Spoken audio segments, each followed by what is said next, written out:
Well, hello, everybody, and welcome to tonight's edition of Beyond the Ordinary Show. And today we're going to go in deep and into perhaps a perspective that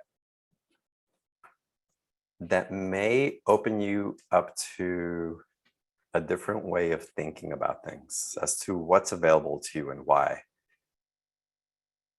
And maybe a doorway that you never thought or even came to mind to cross that can take you to a place that you've been trying to get to. And maybe this is the way. And I want to invite you to remain curious on today's call. Really, that's the word for today, the curiosity. And play with it and allow your mind and heart to meet as one, as Jill Renee Feeler is going to take us into the new era for enlightenment and individual purpose. And I love this title because it is about the individuals. How many of y'all, we need to be in service. We need to help the collective. We need to do that. We need to do this. And it's not that we don't. But again, I'll repeat it again and want to invite you to drop in and into this illuminating conversation with Jill, a new era for enlightenment and individual purpose. For many of you who are new to BTO, we have a lot of new people subscribing and joining the calls. Jill Renee Feeler is a dear friend of mine. We have so much fun in conversations, and she rocks the boat.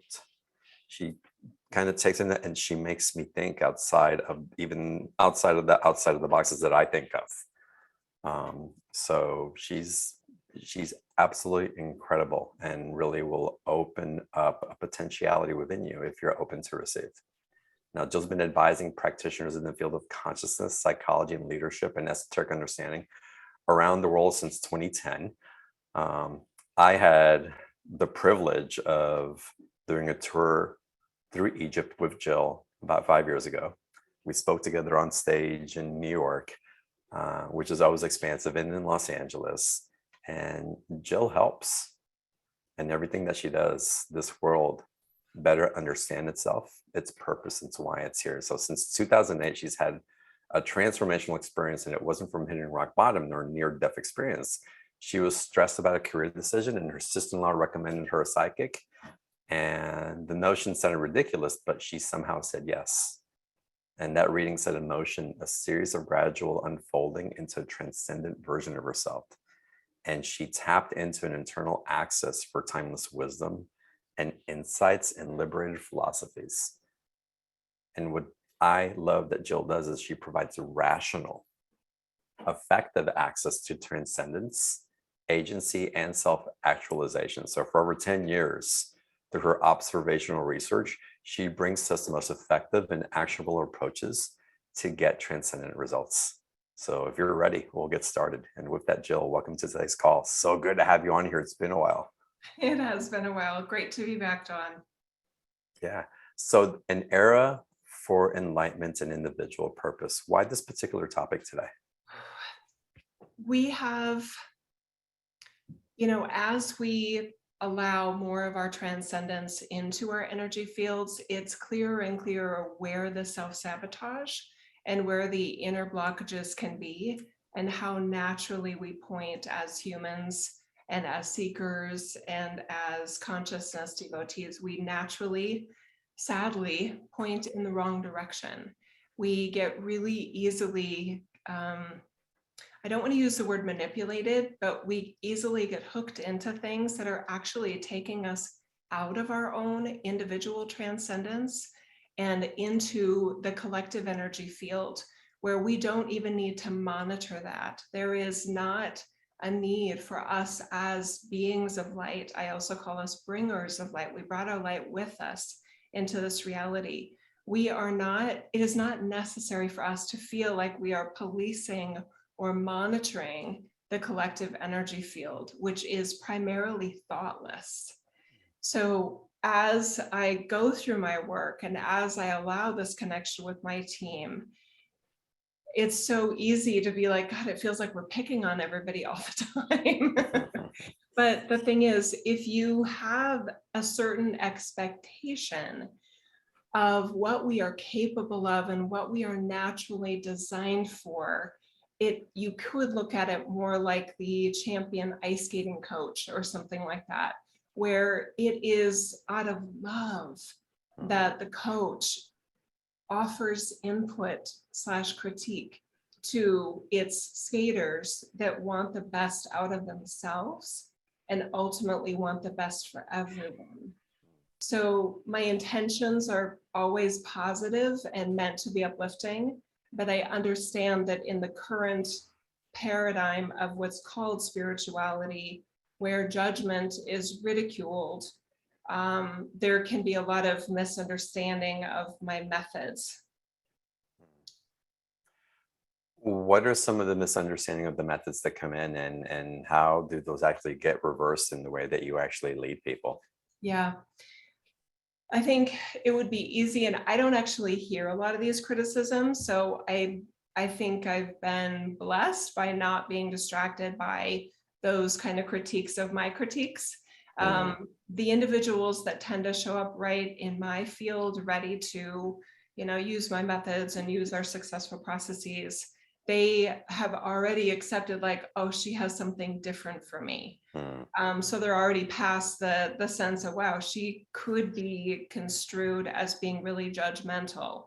Um, my sense of my expanded range of energy is highly opinionated, which can be construed as judgmental. I find even my favorite professors in college were incredibly opinionated about what was a good essay, what was a good theorem, what was an appropriate way to demonstrate a calculus equation, right? They were, and that could be viewed as judgmental. So I think that's the main awareness that I have, is some people saying she's too judgmental, Mm. but it's that I'm highly opinionated, and it really concerns me when somebody is demonstrating energetically what they want and what they're looking for, and their methods and their actions are the opposite of moving them in that direction. If Love that. anything, their actions and energy patterns are working away from what they say they want. And my background is strategic planning. I'm an incredibly logical, rational, design system as my Jill. And I've recognized that that comes in handy because, John, I mean, you and I go way back. There were years when I was like, okay, keep that one to yourself, Jill. That's too judgmental. Keep that one to Right. yourself, Jill. They don't want that opinion. Let's just stay positive here. And I was like, but God, I think some of my best insights that could be the most instrumental, I'm keeping to myself. Mm. So that people pleaser side of me just had to suck it up and just go, do we know our intentions are loving? Do we have a critique about how spirituality and consciousness and human evolution is being, processed here? Yes, by endless opinions and critiques about that. And I just refuse to stay quiet about it anymore. I love it. And well, and that's why I love having you on the show. It's Thank just like, are you sure you want me on? Because I may go against some of the things that people believe in and have been practicing for the last 20 years, or teaching. Because obviously she doesn't want to, not obviously, but she's very sensitive of insulting maybe someone who's been on the show before. And for me, that's why we call this beyond the ordinary, because if we're just landing on one truth, we're really containing ourselves in a box that's just another doorway into the regurgitation of patterns that we've been in before. So for me, this is so refreshing and effective, because again, for so many, I've been doing this 10 years, almost 10 years. And how many people are still, but I still have that same limiting belief and I can't get out of the same situation. The pattern keeps happening. It's like, there's got to be something different that we're willing to have access to, and to allow our hearts to resonate in it. What you're talking about to me, Jill, and I'm just going to go straight there, but it's been coming up for me in the last week. It's what I feel you talking about is this Magdalene type of energy, the strength and the power of the truth and the liberation that is set in motion when that truth is put into effect. It makes me almost tear up when you make that association, because that connection that I felt with Mary Magdalene so early on in my work, I felt the connection more closely with Jesus and the Christ of consciousness, and then it was readily available, the Mary Magdalene side of it. Mother Mary was the very first connection I felt from the expanded range of me. But Mary Magdalene, I mean, she could be fierce, and Jesus could too. I mean, right? He had a temper. He had a fiery side to him. He could get incredibly annoyed. And I just feel Mary Magdalene laughing at that, because it was hard to, he had a prickly side. So yes, we all love the depictions of him with the lamb and the, the lion and the children and things like that. But he had a very clear, intentional, almost, Greek, Socratic sort of Mm. intensity to his ideology. And I definitely share that side to my design. I love that you speak about that, because something that isn't spoken about and referred into is the way that the rabbis learned. They learned from arguing theology of one another. Mhm. And if he was a master rabbi, which he was, he knew the art of arguing and creating conflict and expanding someone through that tension. Best ideas win, John. That's the way dialogue was meant to be, is that the best ideas win. Mm. And that system isn't as acknowledged, rewarded, or embodied in this time. And that's sometimes I laugh with my friends slash peers that, oh, it would just be so fun to be at a panel discussion, arguing these ideologies and just pointing out the fallacy and the lack of rationale with some of them. That's what I do in my spare time, just in my room. And I'm like, well, that doesn't make sense. That won't work. Why won't that work? Oh, I get it. It won't work because of this and because of that. I mean, that's just how I'm made. I love it. We've certainly had some of those, and I'm sure you tempered it down for my temperament, but it's wonderful. No, no, no. But that's part of the thing, the challenging and the thinking outside the box, and then the experiential in that new realm. So it's, again, I won't say you buck the system. I love the way that you enlighten what's available and bring about an approach that's actionable. I'd love it if you talk a little bit about your experience and how you lead others, about why you don't follow or suggest a spiritual practice. Mhm. What I have observed, again, in this, because you and I got into this space and into this range of stuff about the same time. Mhm. So there's a lot of accumulated research that both of us have in our experiences and interactions. I have readily observed that spiritual tools have become someone's life versus becoming of service to the life that they are. Mhm.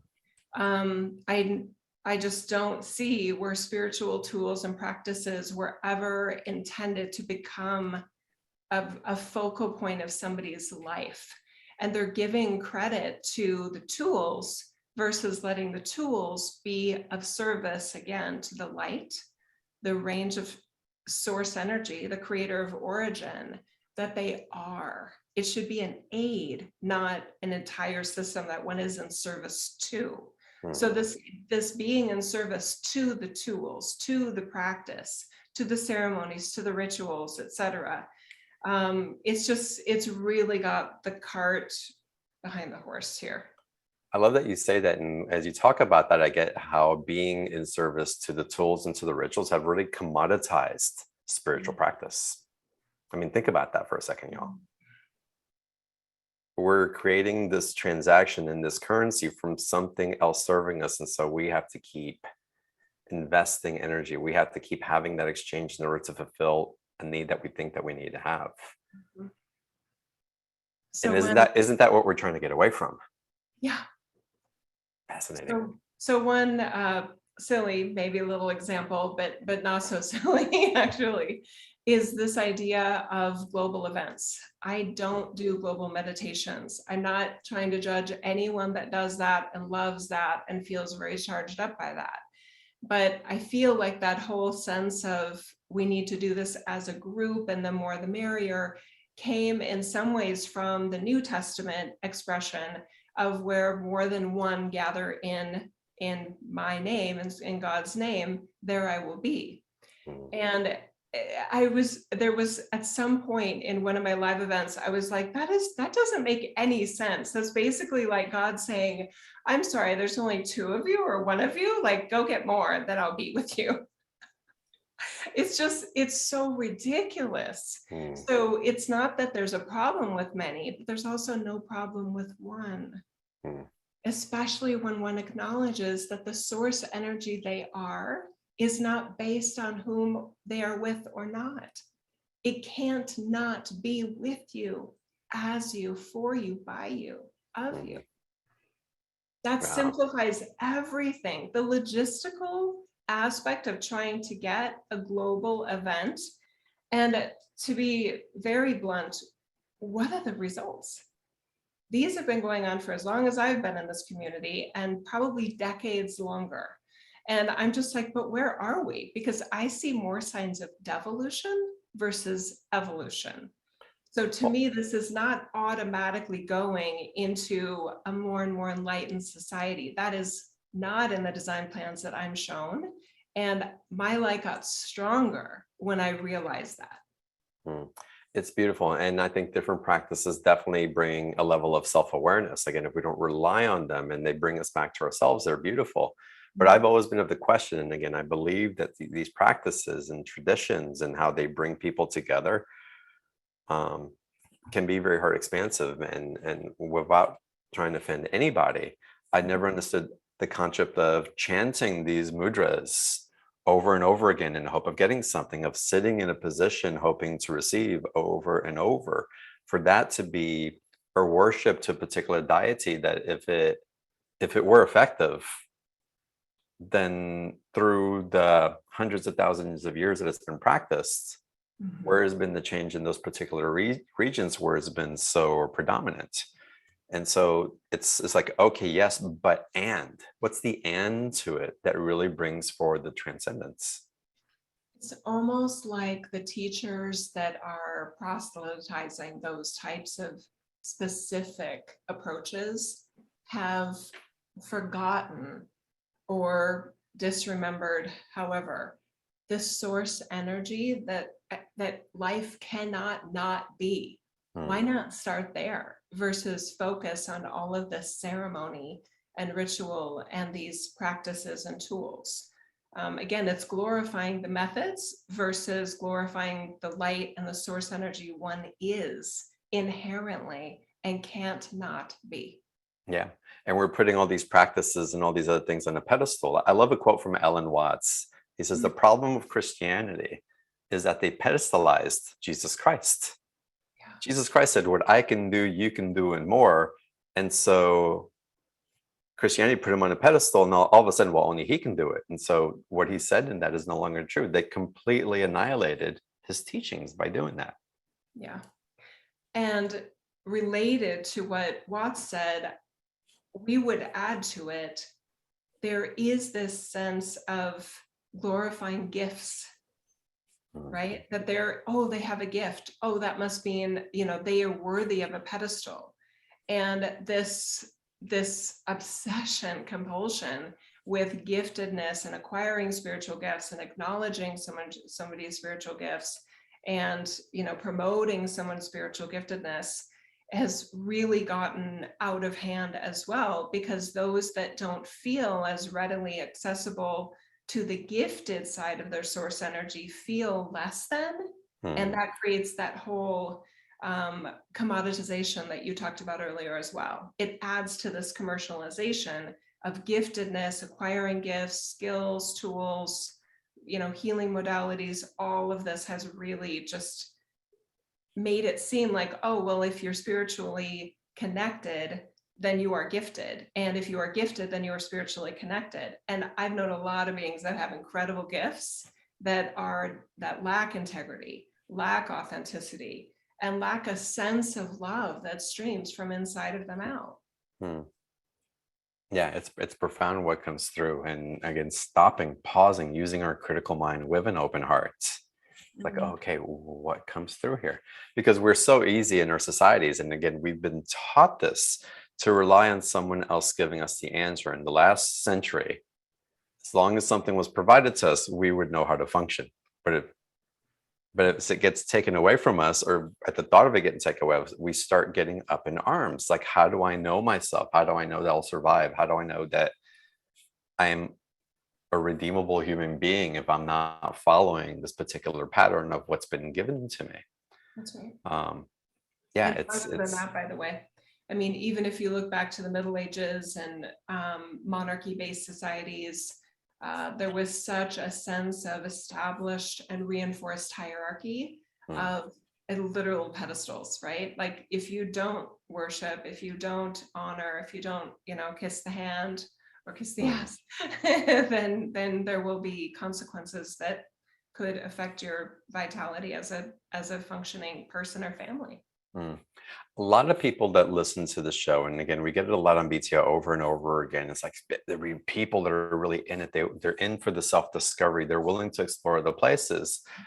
But I'm stuck here. But I have this other challenge. But this isn't really moving. But I don't know how to get in my financial issues. And you say that people can become a fully transcendent being and still have these imperfections and challenges. And I'd love it if you talk a little bit more about that. Yes, I'm happy to. This is one of my favorite topics. Mm, Okay, so this idealization of what enlightenment looks like or what the spiritual being looks like has a lot of, let's just say, flaws in the perception. So whenever an individual feels less than that ideal, they interpret that as, oh, I must not be there yet. I must not be as evolved as I need to. I must have other, wounds I need to work on, more shadow work to do. But transcendent, by definition, the real definition of transcendence is that nothing can get in the way of that, what I call the soulfulness that you are. And again, I keep using these words, can't not be. So mm, in other words, to your widest, not highest, widest range of self, your financial self-sabotage, you know, yeah. your pain and suffering, your wounds from your experiences here, those cannot be in the way of the light you are. Mhm, It's impossible. So what that tells me then is that there is a sense of self that is kind of like the inner seed, these inner layers, the narrower sense of self. And if we can acknowledge that, okay, this layer of me is having this trouble, this layer of me is having that trouble, but it isn't in the way of the light that I am, that must mean that on the alongside that, beyond that, is a range of me that I also have full access to, that isn't based on me working through this stuff first. This is a non-linear experience. Transcendence is non-linear. It is not bothered by any inadequacies that we can have in our humanness, but we've pretended like it is. So it literally, the brain can just kind of pop and go, oh my God. But the downside is that then the brain quickly says, oh, wait a minute. That means if I get where I want to go in my seeking, in my spirituality, in my soulful experiencing as my humanness, that means I may still have pain. Uh-huh. Jesus, hello. I yeah. may still have financial challenges. Uh-huh. I may still have this problem or that challenge. I may still have, friction-based relationships with others. Yes. Yes, because those things going away is not realistic for where we are. Mhm, That is available, and for everybody, no matter what their vibration is, no matter how high vibe they are, that is available to all and every. And all of the ascended beings that we know of by name, they knew that, they experienced that, right? But somehow we've made it where no, we can transcend past in while we're alive and while we're in space-time, pain, suffering, challenge, financial struggle, etc. And it's a fallacy, and it's causing a lot of sense of stuckness where there isn't actual stuckness. there's actually so much progression, but we're so hung up on what we think is stuck that we're not really giving credit and giving vitality and nourishing what's moving forward. That's right. So when I have a migraine or something like that, I could go into, oh, I shouldn't have a migraine. I'm way beyond this. I must not be as expanded as I am if I have a migraine. How low vibe can I get? Right? I could do that. I don't. My literal brain says, oh, we've got a migraine. We need some love here. Let's take care. Let's assist the Jill that's experiencing this very real migraine. I'm not Mm, imagining it. It's real, right? And that allows me to address the challenge, address the issue, apply the self-love mm, versus the flagellation of that I'm doing something wrong. right? And then right next to it, I can feel the sense of me that can do an amazing session, teach an Mm, amazing class, do an amazing interview with a beautiful being like you, right? mm. That it can't get in my way, but a part of me can feel, diminished by it. Right. I love it. You're bringing to mind an awareness that came to me a few weeks ago, and I've been sharing it a lot on the show, but I'm going to share it again because it's, for me, it's so relevant. And Mm. it talks about our progression of different states of beliefs and minds. It's like those ahas that allow us to unwind from patterns that kept us in those loops. And Mm. I was having a conversation with someone and I heard myself say, it's like, well, yes, there it is. It's like, I'm no longer afraid of my fear. Mhm. And even that awareness as an awareness of a transcendent moment that I had, it's an empowering moment that shifts. So am I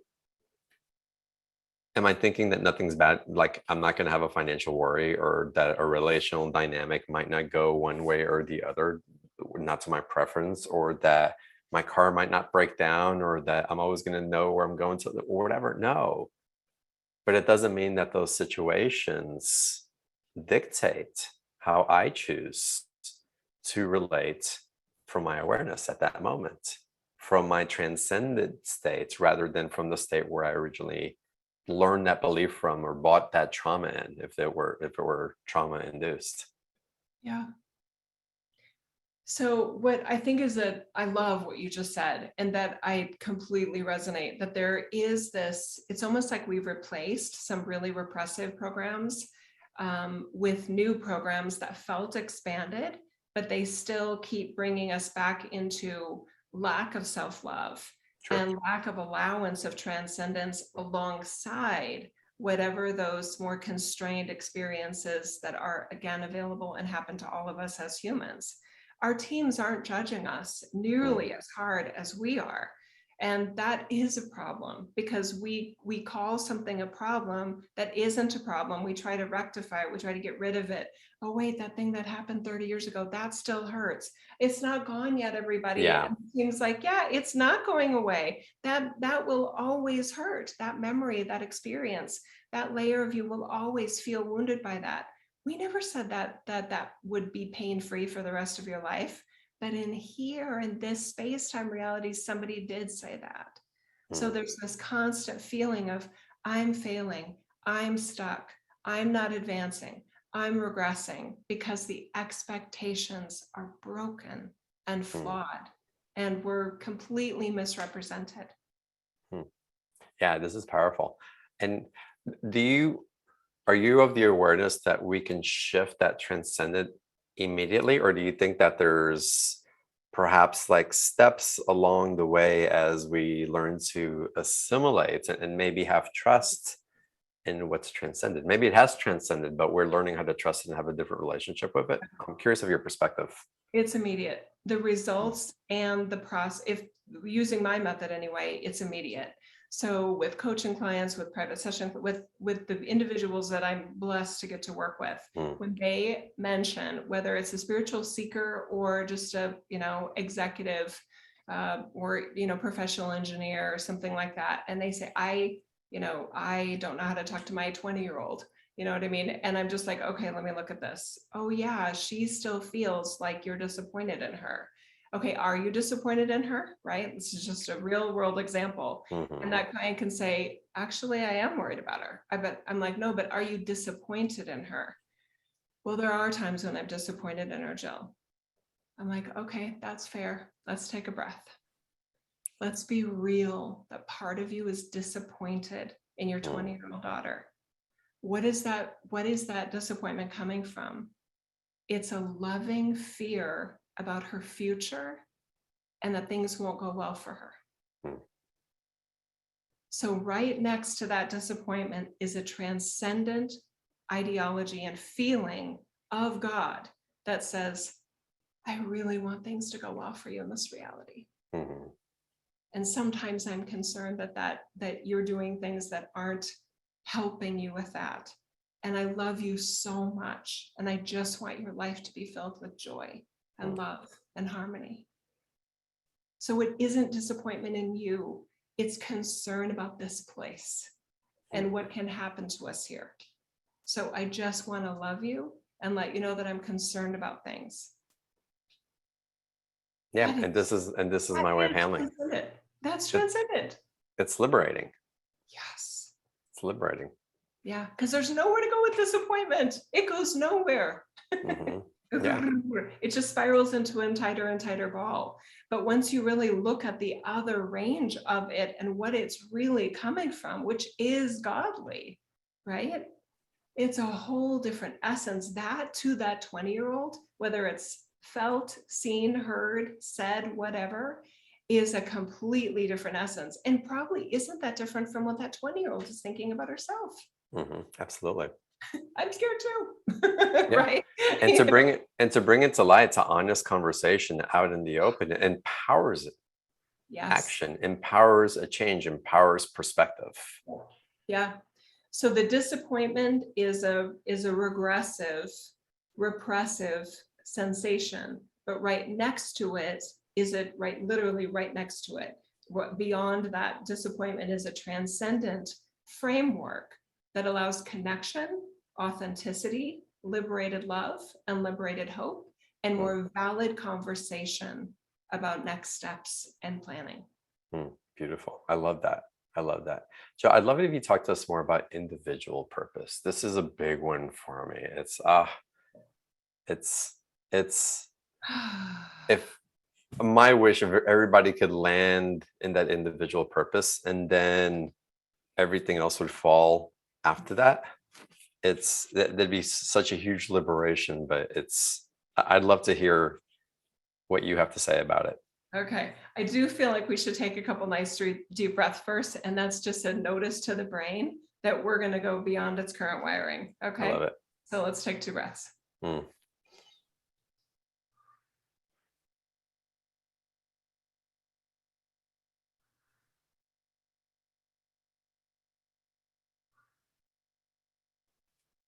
Okay, good. There is this notion that purpose is something you find and something you seek and something you land in. I loved it that you used those exact words because that is what it can feel like. We want to offer you a different perception of purpose that is more liberated. The purpose is you.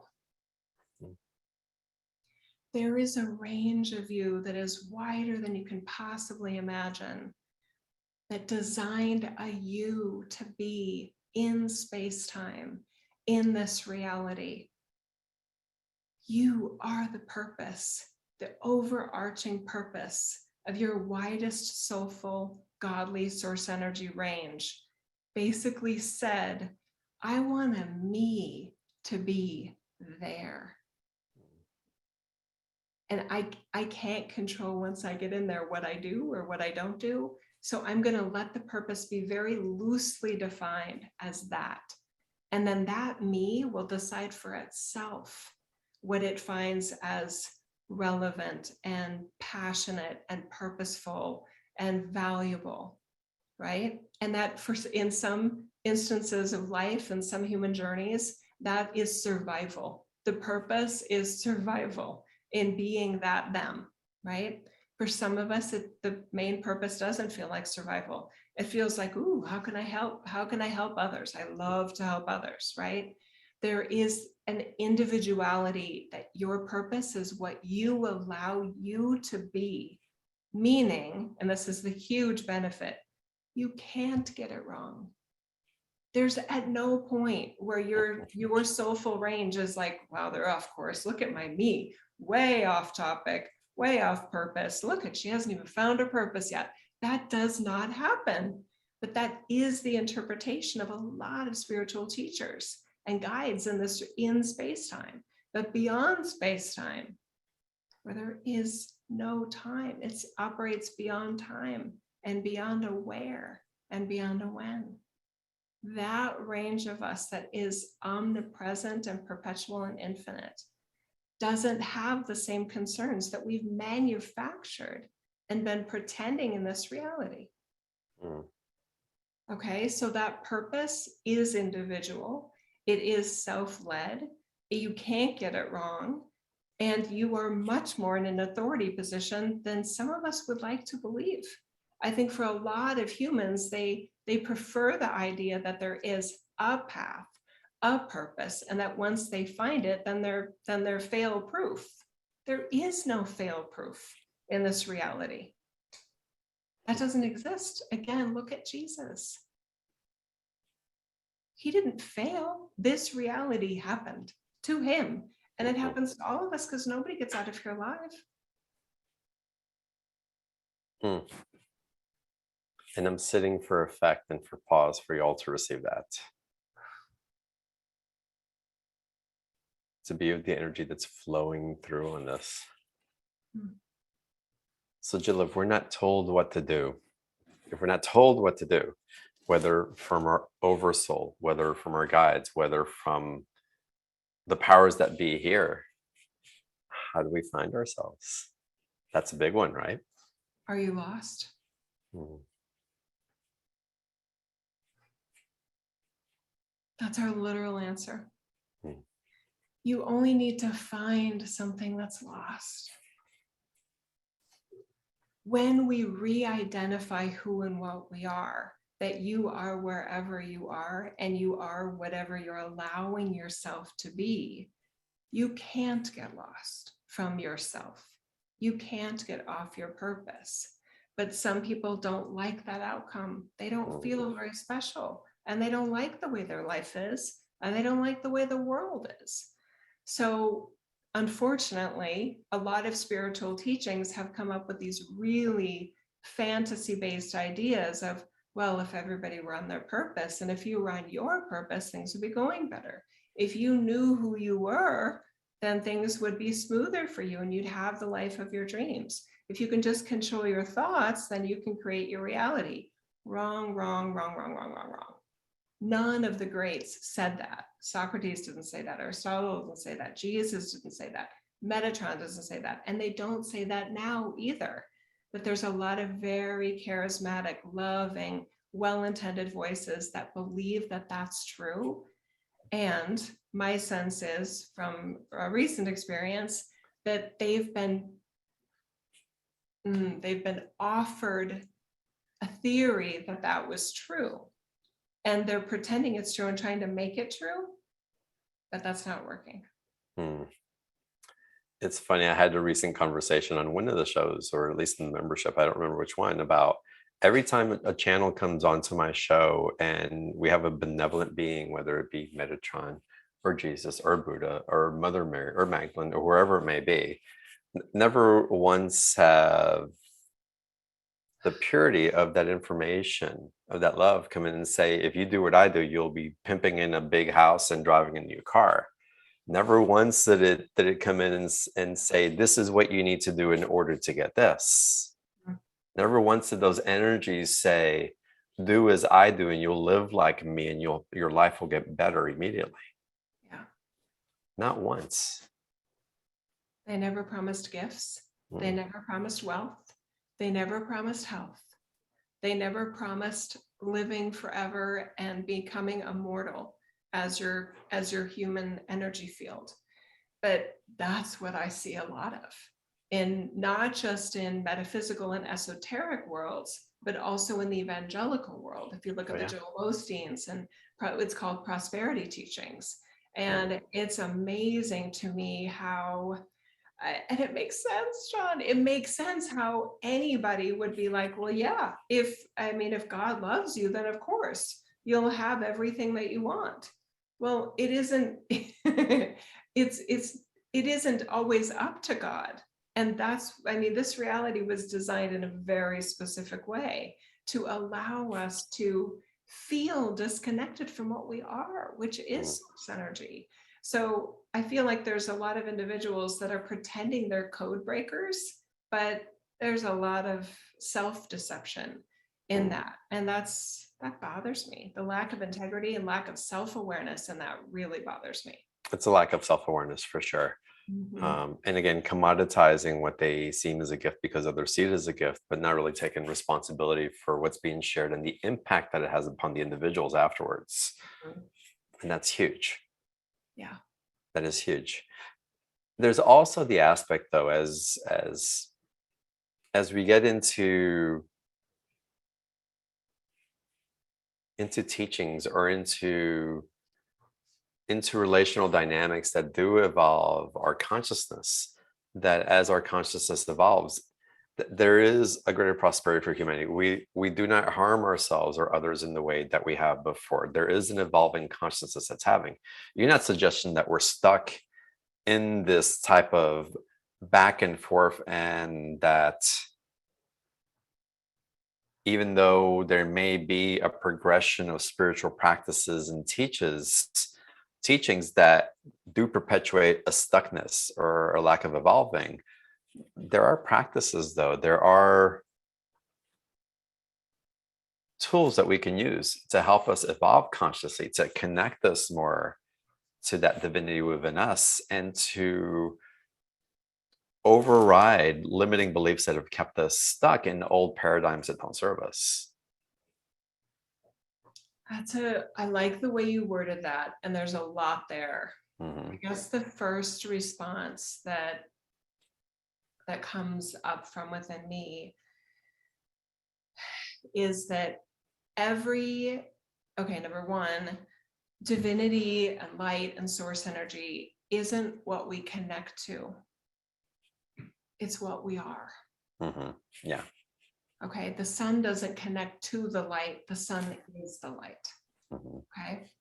Okay. So that's part one. Part two is that all life has an incredibly wide range of itself that's always available to it instantly, not through this or through that effort or a certain number of years or a certain number of tools or techniques or perfecting this or perfecting that, right? So that transcendence is always available to everybody at any time, at any place. Okay, so there's nothing being denied any human at any time that is transcendent and is godly. But there are tools that can help us remember that can bring us back to it, that can provide an impetus for remembering. I think it's the whole idea that you don't have to get back anywhere. Because that's I mean, if you literally look at the words, literally, then I hear this a lot in my client work, but there is a sense of, I had a transcendent feeling and it was here and I was doing that and it was at this time. I want to get back there. I want to feel that again. But the Oh, entire, yeah, that's not what I'm referring to. Certainly okay, not. yes. Right. I just wanted to be really literal. Certainly not. No. So the idea, yes, there are always going to be tools and techniques and practices that help us feel the transcendence we are. Mm-hmm. But the challenge that I see is that so many of those tend to, this is going to be really controversial, and I don't mean it to, and I just feel my team like, Jill, you better say this to this group. And I'm like, oh, I love it. I'm ready to take the arrows. Okay. Most of those techniques and programs are plugging in to the light of the teacher. They're not plugging into the light of you. And to me, that's the real juice, is the light that you are. So if that technique or program or tool or whatever keeps plugging into a source of greatness, a source of glory, a source of love that is anywhere in your sense, above you, outside of you, then it isn't pure transcendence. And again, I want to clarify that again, if that is pointing to you anywhere outside of yourself, then it's definitely disempowering, and you're being a mirror reflector for somebody else's light, and that's what's going to have to keep feeding you. So again, I love that clarification of it. Yeah. Thank you. I'm glad that came out. Yeah. Well. And I mean, to be blunt on this part too, those that don't have this plugging into self, when there does feel like a low battery, if you're not aware and brain oriented thoughts about, oh, well, I'm the light. What do I need here? Oh, maybe I just need a couple breaths. Maybe I just need to close my eyes. Maybe I need to allow myself more thoughts than this constrained thought I'm having right now, right? Being curious. then if you don't have that, then there is a dependent system. And the blunt part, that affects us in the afterlife. And that's a concern, because in the afterlife, if you don't have that sense of independent wholeness and light and holiness that all life is and cannot be, there is a higher chance that one will reincarnate when they never had to. I want to get into that conversation a little bit more in just a minute. This is Okay. so good because I definitely want to expand upon this. Yeah. And what I want to do is take a few minutes to get into the special offer. Because y'all, Jill's offering something on BTO, a special offer. And I'm reiterating, these are special offers on Beyond the Ordinary. They're offered really from the generosity of the speakers wanting to provide access and a bridge into what they have to share for you, so it can be more accessible if that label of special offer and a price difference gives you the permission that you need to give yourself to explore realms of consciousness that are available to you. So the special offer link is in the chat box. And before we get into the special offer, Jill, how have you seen the way that you're showing up for your clients affect their, like, what shifts do you feel in your clients when they start working with you and start opening up to these, start realizing that these are doorways there that perhaps were obscured by other practices or beliefs? They're unshakable in their light. They're unfazed by global events or tragedies that happen in this reality. And I don't mean unfazed as in they don't care. I mean unfazed as their light and their love and their sense of the connection they are is uninterrupted. Yeah. They don't become a constrained, turtle in its shell, stuck in, or a crab in its shell sort of experience. They don't hole up like this. They're like, I'm good. I'm still intact here. And that was nonsense, but I'm not nonsense. That's not a reflection of me. This world is not a mirror to us. I love that. I love it. It's powerful, y'all. This is powerful. It's think about the past 3 years, right? Yeah. And it isn't just one thing. It's okay, now there's this, and now there's this, now there's this, now there's that. If we don't have we have endless evidence of the chaos that this reality is capable of creating and offering all of us at any time. No one's immune to it. Right. I love it. I love that awareness and perspective and what's available and what's available and what's available, y'all. The special offer, the link is in the chat box. Click on it and follow along with us, because as Jill explains, it's a mini class within itself also. You can also get to that page, by the way, by opening up a new browser and typing in beyondtheordinaryshow.com/Jill28. And Jill, if you would guide us through what everybody's going to receive that participates with you. Yes, I love the whole process of, the presence of my team. And I'm like, okay, what are we doing for this? Because your audience is very savvy. And there's a lot of healers, there's a lot of intuitives, there's a lot of just very savvy individuals who want to be a better version of themselves and want to be more useful in offering resources and authentic light in this reality. So this is definitely, it was like, how about this? I'm like, oh, sounds good. Okay, so the core offer is called Transcendence Training, No More Games. There are 4 parts to it. It's about 8 hours. And what is there? It is in audio, it is in video, and it is in transcript, because getting beyond the limitation of the mind and our own distorted ideas, because sometimes takes all 3 to really kind of make those programs pop so that we can allow the transcendence we are. Okay. This program is so helpful. This training is authentic transcendence, your transcendence. It allows your liberation of light, love, wisdom, compassion in this reality exactly where you are. It meets you exactly where you are, which is light. Okay, so part 1, transcendence, what it is, how you do it, and who tends to even try.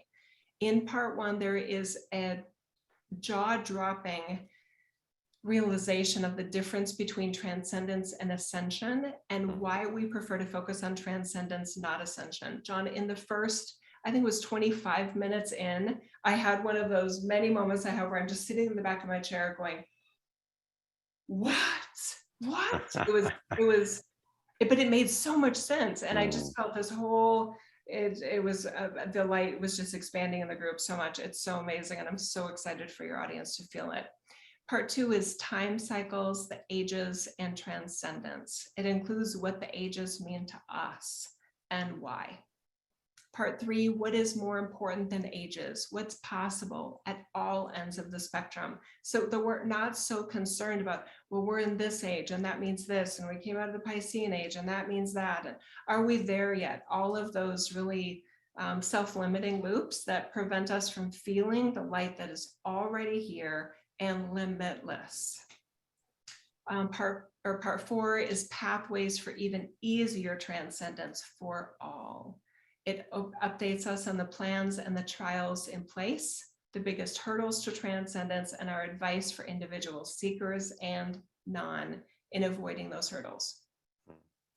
This set, I'm so excited. And we have some amazing bonuses in it.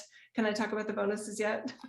Well, yes. And before you do, I just have to say that whenever Jill has those aha, oh my God moments, it's typically for a reason. It's quite profound. So that's exciting. That's super exciting. Yes, tell us about the bonuses also. Okay. And also there is a package with a group reading. I know a lot of people are like, but I want to hear about me. And I totally get that. The group readings are max 8 people. Everybody gets their own reading. And what happens every single time is that the group of 8 that comes together, there is a reading for them in everybody's reading. Your own plus 7 more. It is so, and it's also a demonstration of this model of transcendence, which is really cool to see in action, because it literally helps the brain acknowledge, oh, this is different. Oh, she's not doing that. Oh, she is doing this. And that alone, for any of us that are also practitioners, it's useful. Okay, so there's the package with the group reading. The bonuses, oh my gosh, this was fun too, because I know it's fun with your offers to put in some really, really nice bonuses. I love it. They have 3 months, John, of my premium membership. We do live monthly messages. We do an online open house where we just check in, we talk about whatever. There's a practitioner group call that's actually coming up in a few weeks that they'll be a part of. It's all recorded, but all of those are also offered live. So for those that love live events, those are really a great offer. You also get the archives, and I'll put in the space my favorite archives from over the years. There was a Metatron one that is still blowing me away from like 2 years ago. Wow. The other bonus, you get parts 1 and 2 of my most expanded series. I had to create a whole series where my Jill is not concerned about who's ready for it. I love it. My human Jill is often like, oh, wait, who's ready? Wait, that person's not going to understand this. Wait about, and my team was like, would you please set something up where you're not worried about who's going to get it, and you just like blow the doors off, because more are ready for it than they realize. I'm like, okay. So that's the Labyrinth series, and they're going to get parts 1 and 2 free. Amazing. I love that Jill's in there as well. Jill Ankler and Paul are in the series, in the conversations also. So that's some powerful energy coming through of what's being shared. So this is wonderful. And I love the 3-month container, y'all. It's Jill's community. And I've had the pleasure of meeting quite a few people from it. They're thinkers, but they're heart-based. They're consciousness expanders, just in their love and how they hold it. And so the tribe, if you will, that comes in just from that that's priceless. It's priceless to get to experience that. So I'm excited about that for everybody who participates in the packages. And again, package A, y'all, is $167. Again, this is the 8 hours of the Transcendent series.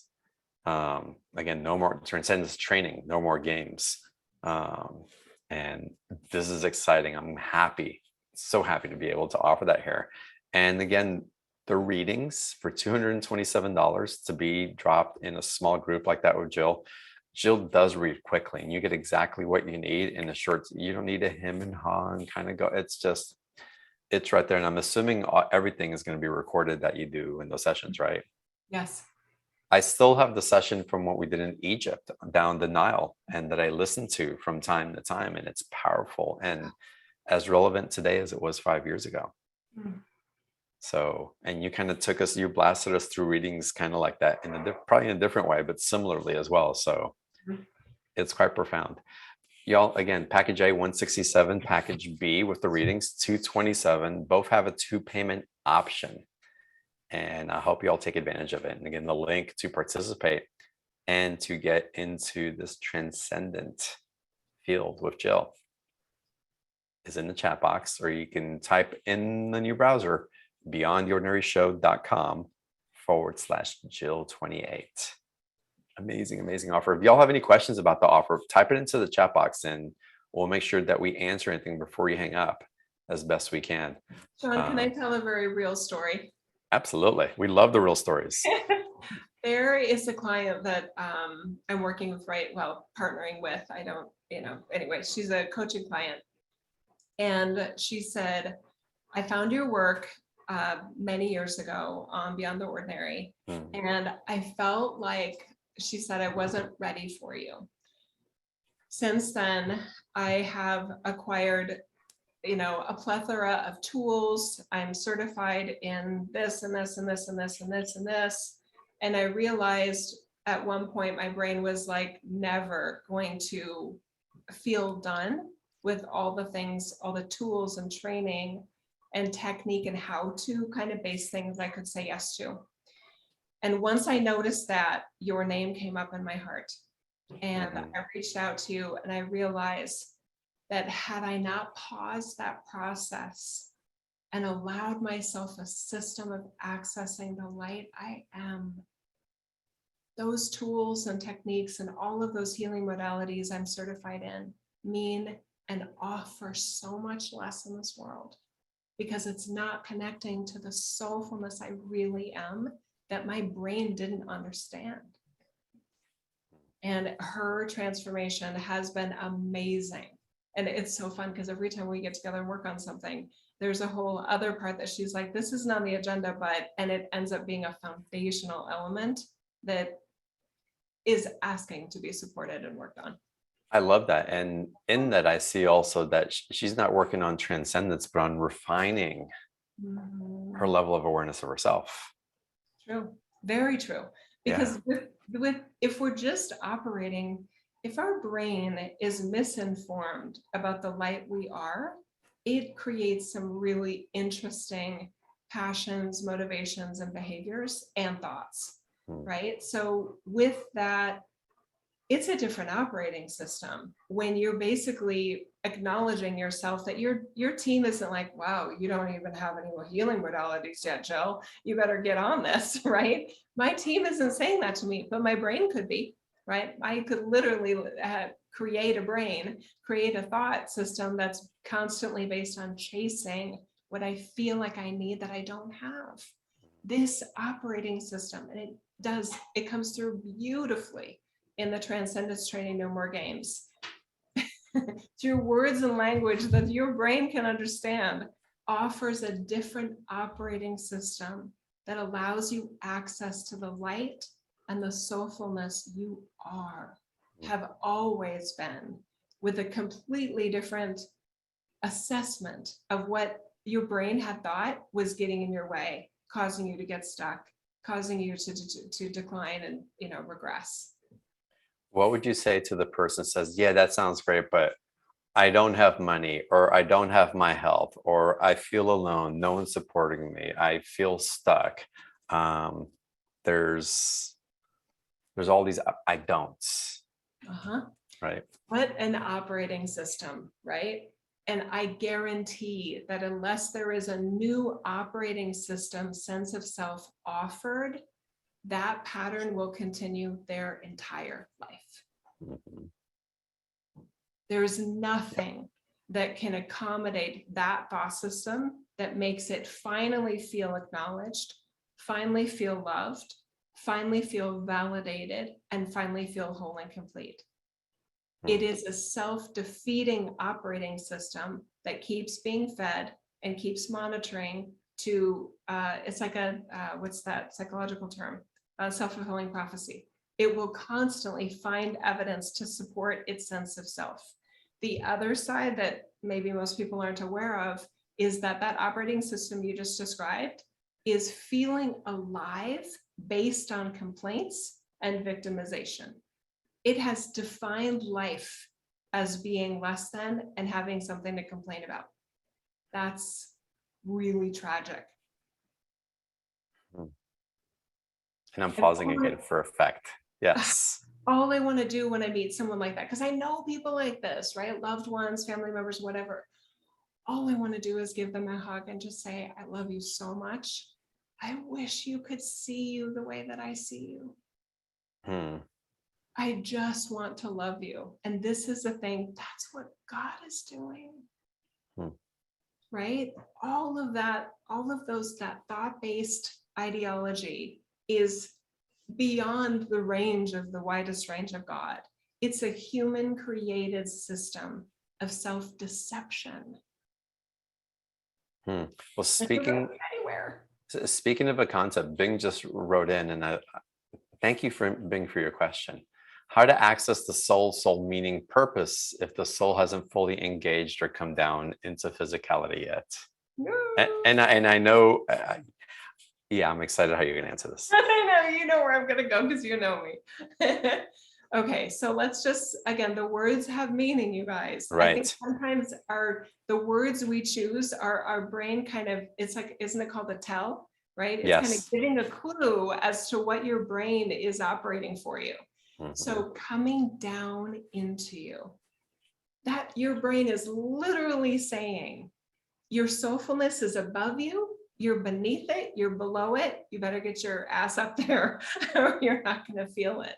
And what I'm telling you is a totally different system, that you can't not be your soulfulness. And the best way to access your soulfulness is through curiosity. And that's how we started the call, isn't it? I asked people to be in curiosity. Yes, you did. You nailed it. Yes.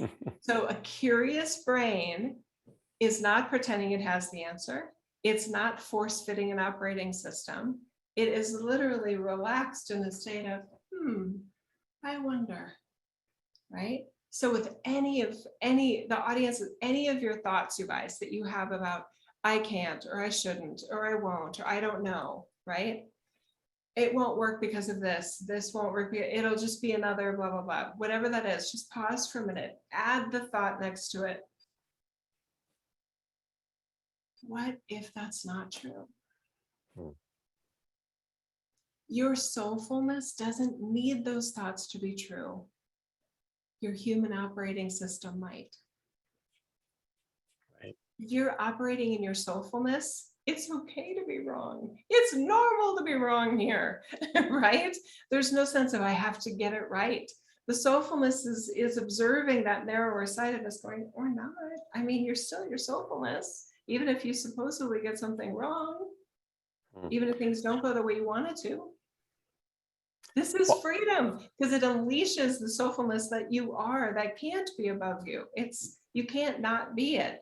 But the brain keeps looking in the wrong direction. It keeps looking outside of itself with flawed operating systems that will never get it what it wants. Well, it's a combination of the brain and emotionality getting in the way also because of the parasympathetic responses to the way that we've learned and have perpetuated what's been coming up. So for me, even using the mind for critical thinking. So for Bing, it's like, how do I access soulful meaning and purposes?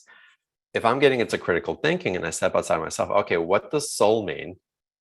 What does soulful living mean and soulful purpose mean to me? And why am I asking this question? And we can even start using the brain for our benefit and going, hold on a second, let's slow down rather than getting, I don't know, I'm lost, I'm outside of myself because I don't have these things. Hold on a second. What does it mean when we just pause, breathe? What am I really asking, like your client did about his daughter? And Mm. and this being disappointed.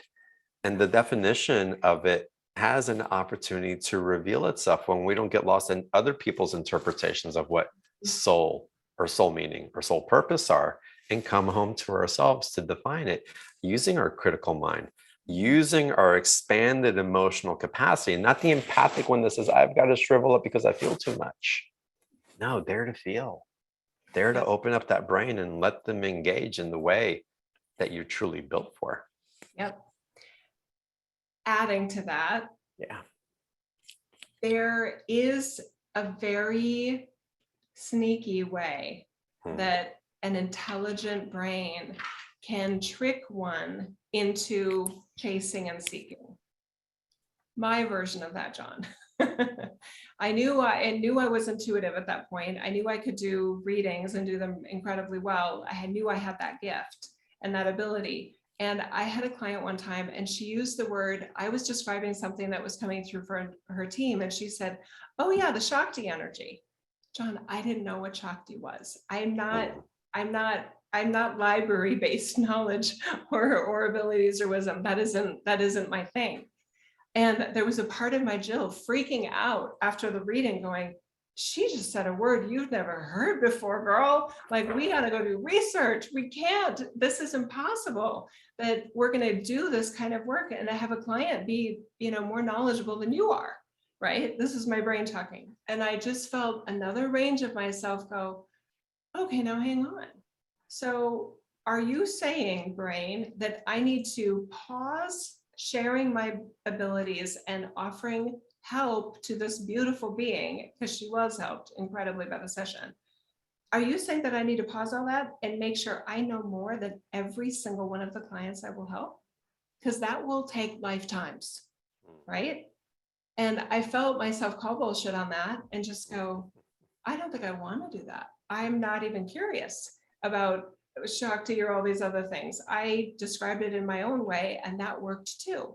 So I noticed my brain's inclination to go get smart about things. And we have to know. And what about this? And what about that? And noticing the deficits, right? It's a deficit like ninja. I don't know this. I've got this word. I've got this word. It's got a whole list of things we don't have. It since it doesn't have. But right next to it is all these things we are and do have. And maybe that's more than enough. So the brain, a very intelligent brain that has been accommodated, and yet we need to know this. Yeah, I see the list of voids, and here they are. Go get those answered quick. And then we are in service to the brain. Sure. I noticed that thankfully right away, and I was like, actually, what if, right? So there's a whole bunch of things my brain doesn't know. And there's a whole bunch of things my transcendence acknowledges it doesn't need to know. Right. It doesn't need to know, but I had to let that wider range of me call BS on the version of my Jill, that tighter, narrower version of Jill that is excellent at acknowledging what I think I don't have. Yeah, that's profound. It's profound. And again, the invitation into that, and again, the awareness. And maybe even sometimes asking why we're asking the questions that we're asking. Yeah. So that brain, that part of me, that layer, I call them my little Jills, that layer of my brain now gets a lot of love and a lot of attention. And I notice when that little Jill comes up and says, wait, there's something we don't know. And I'm like, oh, honey, what don't you know? Tell me. Right. Yeah. And you know what? I don't know either. I don't think we need to know. We're going on. It's funny. You and I started this work about the same time, at least publicly. And when I first started getting a deep interest, like it became so alive in me that I needed to share. I didn't know what a chakra was. I didn't know what half these terms that I speak of. No, not even half, like 5/8 of what I'm talking, the words that I use. I didn't know what any of them meant, but it didn't stop me. It didn't, and I didn't dumb myself down, and I didn't feel like I had to go get educated in these ways. Whatever I need to know came to me naturally. It was just part of what was evolving and part of my purpose unfolding organically rather than me searching for my purpose. That part of me that already knew that I was in the exact place I was supposed to be and curious about what else was available. And when we allow ourselves to get into that curiosity and and view of it. And there's a flow that just serendipity, there's a serendipity to that flow somehow. Um, there's a vitality that springs in that curiosity. Yeah. There's like a joy for life that you just emanates from being in that curious state. And in that, the light that you become is only serves, or that you awaken, or that you realize yourself to be more appropriately, Yes. only serves as a beacon for other people to perhaps look and go, that's possible. Oh, look at that. Oh, wow. How wonderful to be so curious. Maybe I want to be curious too. I mean, that's if I have a purpose, I think that's it. It's just to follow my curiosity and to follow that impetus of vitality and discover where it's taking me next, knowing that whatever turn I said, like you said before, no matter if I go left or right, there's not a wrong turn. There's just an experience to be had and lived. That's right. It's And beautiful. I mean, there are a lot of, I love that. I just want to feel that. That just feels so good. Because there are a lot of, going back to Bing's question, there are a lot of very intelligent, very, high functioning brain type folks that do end up in these types of conversations and in this type of space, thought space, philosophy, psychology, etc. And what's interesting is when I can easily see it now because I can see that part of myself. I could live in service to my brain, trying to chase down all the answers and have all the knowledge available in this reality. And I intentionally recognized that was not going to be productive, useful, effective, or efficient. And I also recognized, John, and this might be a really big technique for a lot of individuals that are listening to this. I'm going to give you a tip. Your brain will never say it's done. If you're normally in the habit of, well, I don't know that, I need to know more. I need to know this, and I need to have that wisdom. I need to have that knowledge. Your brain will never say, okay, now we're whole and complete, because the brain can't see it. So don't ask it to. Right? That's another, example of this method. Don't ask your brain to see what it is not designed to see. I love my brain. It is a huge part, a beautiful, rational part of my work. It helps me be a way savvier, smarter, more discerning Jill. And there are things it can't do, so I don't ask it to. My car also can't swim. I don't ask it to do that either. I just... I love that. Oh, this is so good. Y'all, the special offer of Jill, again, the links in the chat box. I want to just go back to it because, again, the small group sessions that are available in package B, again, the series over 8 hours of transcendence and really just, again, getting into the vibrational and awareness no more games of who you are. No more games. And standing in that, just unfeathered, just so beautifully, really being exactly where you are, no matter where the wind's blowing.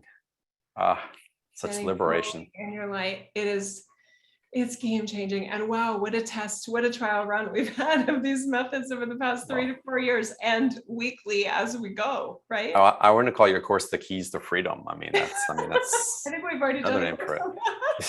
But the Keys to Freedom 5.0. It's amazing.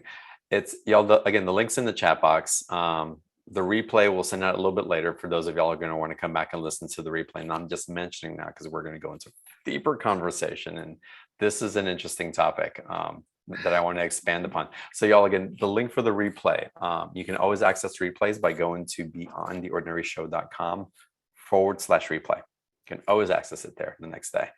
And we'll send a link out in any email with the special offer link as well, so that you guys have lots of opportunities on where to find it just in case. Jill, this conversation about the afterlife. Unpack that more for us. This is fascinating. This again is not a popular topic, but it should be. Okay. Mm. And I just want to validate this, that I have a good percentage of clients that are near-death experiencers, and they are a part of my work, and they validate this, even if some of them publicly don't talk about this, Mm. because it isn't the story that most people desire from a near-death experiencer. Okay. Mhm. Okay, so just like this is like a behind the curtain kind of thing that sometimes speakers and practitioners talk about behind the scenes, but they don't talk about with their audiences for whatever reason. I talk about everything with my audience because you should know. Okay. Remember earlier when I was offering this image of your purpose is you, and that widest range of you that created a you so that because it wanted a you to be, and here you are. There is there's a ton of misinformed systems, teachings, teachers in this reality. That doesn't have to mean they're not loving, kind, and wanting well-being. They're just there's self-deception going on there. And a lack of curiosity about another answer to a lot of big problems. When we pass, when we drop our bodysuit, it isn't all of a sudden you have answers. It isn't all of a sudden right and wrong and up and down is clear. If anything, it is more disorienting because you don't have your 5 human senses anymore that you're operating with. Okay. So there is this hazy bubble sort of effect that the consciousness has after the body has dropped after death. And it hasn't transcended space and time yet. Okay. Those individuals that are in their humanness, operating with a range of themselves that is beyond space and time, are more likely to be clear about the soulfulness they are while they're alive and after they pass. One of the confusions that happens in the afterlife is that you are offered a life review. You are assessed based on voids and gains. And there is a system promoting reincarnation with a very poorly designed set of choices for who and what the next incarnation will be. There was never a need for any of us to incarnate, and there is never a forced need or a pushy need to reincarnate ever again. So in the afterlife, if you feel rushed, you're operating in space-time. If you feel a here and there and a sense of space and before and after, and I'm here and they're there, you're operating in space-time. There is a range of you that is beyond all of that, where there is incredible peace and harmony that is always available to you, of course, including while you're in the bodysuit. It's something you allow. It's something you create a system of operating to accommodate it and allow for it to be in that state of grace and godliness, even while we're in the bodysuit. Not asking this reality to be anything other than exactly what it is right now, so that it is unfazed when there is this tragedy or this ache or that pain or this aging symptom. It's not fazed by any of that. It's like, yeah, this is her. This is my space-time experience. This is my bodysuit. I got this. A range of me is not bothered by this. A range of me is also transcendent and in well-being no matter what is going on. So the afterlife, this idea that one becomes enlightened when they die, basically the rationale is, oh, the problem is your bodysuit. I wish it were that easy. Mm. The challenge is space-time and the way it is and was designed and the way it functions. And if we're not aware of that, then no wonder there's so much confusion and lack of access to one's godliness that they are and can't not be. Mm. I think that part of the thinking of the alignments and going into an afterlife and going into that space also is that if we can leave the densities of what we interpret this earth to be, that it's not even about what we had in the bodysuit, but the relationship that we had, or how we felt as empaths, or how much harm other people are causing to themselves, as if only more people can be as understanding and as evolved or as loving as I were, then the world wouldn't have any problems. So as soon as I escape, everything will be okay. Yeah.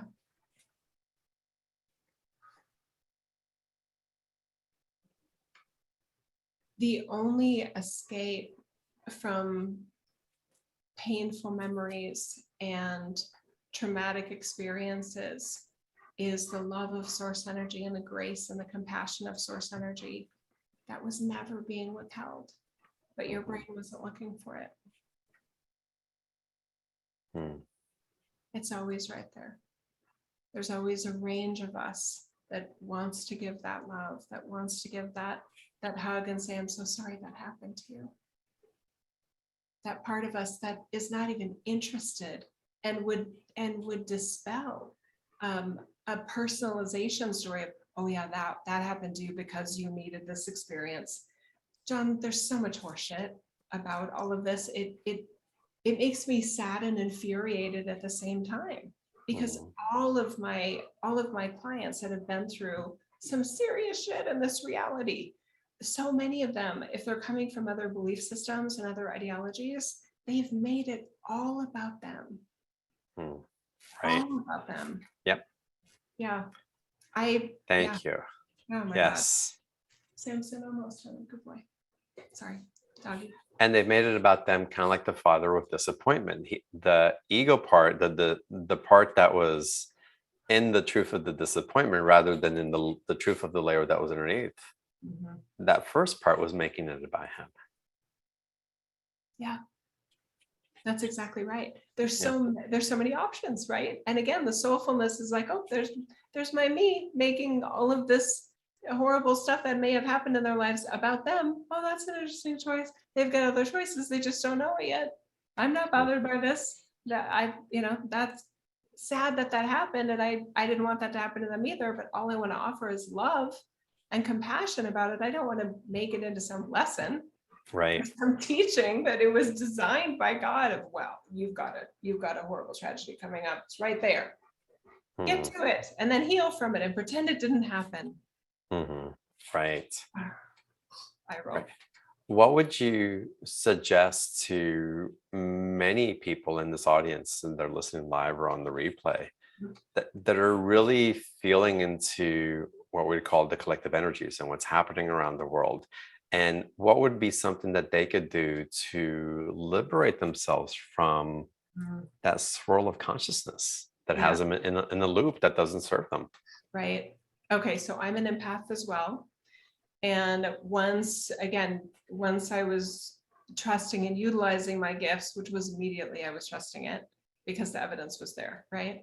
I was aware that there was all of these storylines, and I think unhealthy and unproductive operating systems that empaths and healers use of, well, it's almost like parents do this too. So let's use a parental example because it's very similar.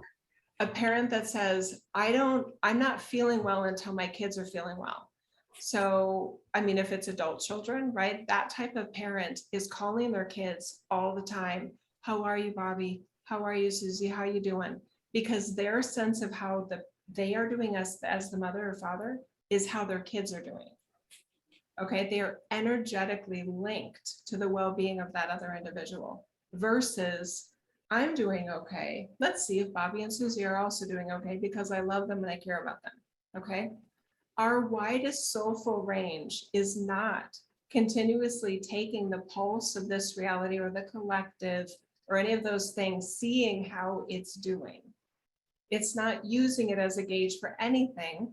All it wants to do is offer love, compassion, and grace to any of the pain and suffering that can and does and will happen here.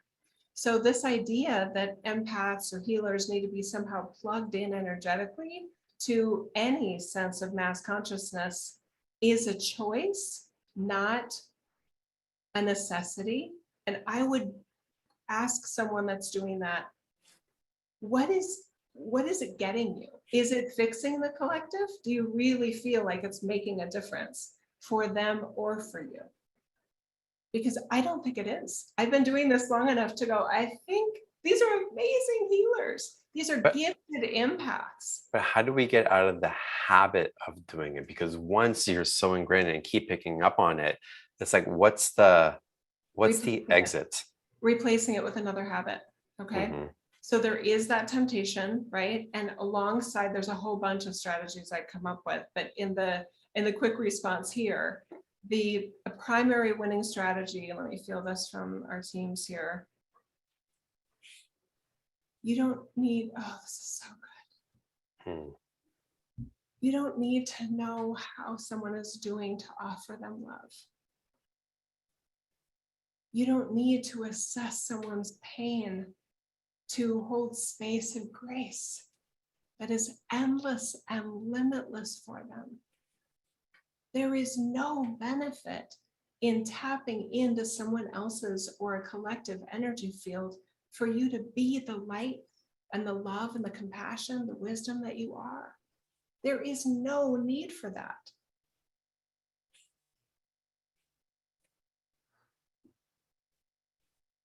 Hmm. Okay, so it's a replacement strategy of how are they doing to, I'm just sending love and light. Right. I'm just sending love and wisdom. I don't need to go investigate. I don't need to go tap it. I don't need to go measure it. I don't need to go feel it, which will do nothing. Because if there is another being that's in pain, the only being that can transcend upon that is them. And there are so Hmm. many healers and empaths that want the well-being of another more than they do. That will never work, Right. ever. It's Yeah. pushing a rope.